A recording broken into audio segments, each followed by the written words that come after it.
O'g'li borlar, diqqat bilan eshiting. Hurmatli otalar, ehtimol o'g'lingizga tengqurlarida bor qimmat telefon, qo'shni bola yegan tansiq taom yoki tengdoshlari kiygan qimmat libos olib bera olmassiz.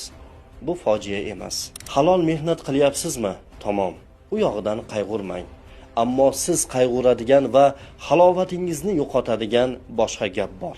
O'g'lingizni zinhor va zinhor asalim va shakarim deb erkalamang. Arslonim deng, arslondek bo'lsin. Biroz dag'al muomalada bo'ling.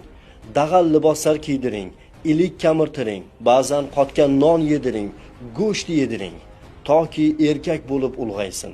Toki dushmanlar oldida to'kilmasin, muammolar va musibatlar oldida yiqilmasin, munofiqlar va nomardlar oldida bosh egmasin. Boshini tik tutgan arslon yigit, sher yigit bo'lsin. Shunday yigit bo'lsinki, fe'li bo'riday, na'rasi sherday bo'lsin. Gulbachcha, yumshoq bola, nozik yigit bo'lmasin. Oilasini, zaiflarni, mazlumlarni, vatanini himoya qiladigan, so'zi ham, qo'li ham, aqli ham, tili ham, ilmi ham botir yigit bo'lsin. Zero o'g'il farzand sizning va vatanimizning yuzi, himoyachisi va or-nomusidir.